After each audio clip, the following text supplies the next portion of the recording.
ಗಂಡನ ಬೇಗ ರೆಡಿ ಆಗಿ. ಅಂಜಲಿ ಅಮ್ಮವರು ರೆಡಿ ಆಗಿದ್ದಾರೆ. ಅಳಿಯಂದ್ರು ರೂಮಲ್ಲಿ ಇರ್ಬೇಕು. ರಾಜಪ್ಪ ನೀವ್ ಹೋಗಿ ನೋಡ್ಬಾರ್ದಾ? ಸರಿ, ಇಷ್ಟೊತ್ತು ಅಳಿಯಂದ್ರು ರೆಡಿ ಆಗಿರ್ತಾರೆ, ಕರ್ಕೊಂಡೇ ಬಂದ್ಬಿಡ್ತೀನಿ ಇರು. ಬೇಗ ಬಾ, ನೀನ್ ಅಲ್ಲೇ ನಿಂತ್ಕೊಂಡ್ಬಿಡ್ಬೇಡ. ಪುರೋಹಿತ್ರೆ ಇನ್ನೇನಾದ್ರು ಬೇಕಾ? ಪಾಪ ಆಸ್ತಿನೆಲ್ಲ ನನ್ನ ಹೆಸ್ರಿಗೆ ಮಾಡ್ಕೋತೀನಿ ಅಂತ ಬಂದ, ಇವಾಗ ಮಣ್ಣಲ್ಲಿ ಮಣ್ಣಾಗ ಹೋದ. ಹುಡುಗರು ಕೆಲಸ ಮುಗಿಸಿರ್ತಾರಲ್ವಾ? ಇದೇನ್ ನಾನು ಹೀಗೆ ಕೇಳ್ತಾ ಇದ್ಯಾ? ನಾನ್ ಕಳ್ಸಿರೋ ಹುಡುಗರು ಅಂತಿಂತವ್ರಲ್ಲ, ನರ ರಾಕ್ಷಸರು. ಇವತ್ತು ಅಂಜಲಿ ಮದುವೆ ಆಗುತ್ತೆ ಅಂತ ನಿಮ್ಮ ಅಣ್ಣ ಖುಷಿಯಾಗಿದ್ರು, ಆದ್ರೆ ಅವ್ರಿಗೇನ್ ಗೊತ್ತು ಇವತ್ತು ಅವಳು ಮುತ್ತೈದೆ ತಾನೇ ಹೋಗ್ತಾ ಇದೆ ಅಂತ. ಅಯ್ಯೋ ಪಾಪ. ಇವತ್ತಿನ ಕಾಲದಲ್ಲಿ ಅಯ್ಯೋ ಅನ್ನೋರಿಗೆ ಆಯುಸ್ ಕಮ್ಮಿ. ನಾವು ಅಯ್ಯೋ ಅನ್ಸ್ಬೇಕೆ ಹೊರತು ಅಯ್ಯೋ ಅನ್ಬಾರ್ದು. ಏನೋ ರಾಜೇಶ್ವರಿ, ಏನಪ್ಪ ತುಂಬಾ ಖುಷಿಯಾಗಿದ್ದೀರಿ? ಅರೆ ಖುಷಿ ಆಗದೆ ಇರುತ್ತೆ ಬಾವ.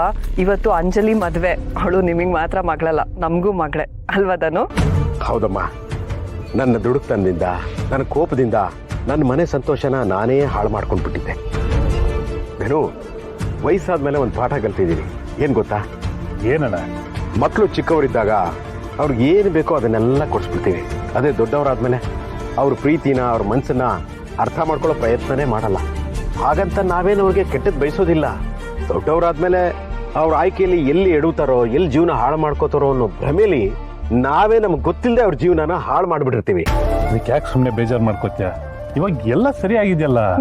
ನಮ್ಮ ಅಂಜಲಿನೂ ಹುಷಾರಾದ್ಲು. ಈಗ ನಿನ್ ಕಣ್ ಮುಂದೆನೆ ಅವಳು ಮದ್ವೆ ಕೂಡ ನಡೀತಾ ಇದೆ. ಹೌದು ಕಣ, ನಮ್ಮ ಹಿರಿಯರು ಮಾಡಿದ ಪುಣ್ಯ ಅನ್ಸುತ್ತೆ. ನಮ್ಗೆಲ್ಲ ಒಳ್ಳೇದೇ ಆಗ್ತಿದೆ. ಕಡೆಗೂ ಭಗವಂತ ಅಂಧಕಾರದಲ್ಲಿದ್ದ ನನ್ನ ಮಗಳಿಗೆ ಬೆಳಕು ತೋರಿಸ್ಬಿಟ್ಟ. ಮಾತಾಡಿ. ಎಲ್ಲ ಆಗ್ತಿದ್ಯಾ? ನಿಮ್ಗೆ ಏನ್ ಬೇಕು ಎಲ್ಲ ಕೇಳ್ತಗೊಳ್ಳಿ. ಕೊಟ್ಟಿದ್ದೀನಿ. ರಾಜಪ್ಪ ಇಲ್ಲಿ ಹೋದ? ಅಳಿಯಂದ್ರ ಕರ್ಕೊಬತ್ತೀನಿ ಅಂತ ಹೋದ್ರು. ಎಷ್ಟೊತ್ತಾಯ್ತು? ನಮ್ಮಣ್ಣ ಖುಷಿಯಾಗಿದ್ದಾಗ ತುಂಬಾ ಮಾತಾಡ್ತಾನೆ. ಅವನು ಭಾಷಣ ನನ್ನಿಂದ ಕೇಳೋದಿಕ್ಕಾಗ್ತಾ ಇಲ್ಲ. ಆ ರೌಡಿಗಳಿಗೆ ಫೋನ್ ಮಾಡಿ ಅವನನ್ನು ಮುಗಿಸಿದ್ರ ಕೇಳು. ಅವನು ಬಾಡಿನ ಯಾವ್ದಾದ್ರು ಕೆರೆಲೋ, ಬಾವಿಲೋ ಅಥವಾ ರೈಲ್ವೆ ಟ್ರ್ಯಾಕ್ ಮೇಲೋ ಎಸೋದಿಕ್ಕೆ ಕೇಳು. ಅದು ಆಗಿಲ್ಲ ಅಂದ್ರೆ ಕಾಡಿಗೆ ತಗೊಂಡು ಹೋಗಿ ಮಣ್ಣು ಮಾಡೋದಿಕ್ಕೆ ಕೇಳು.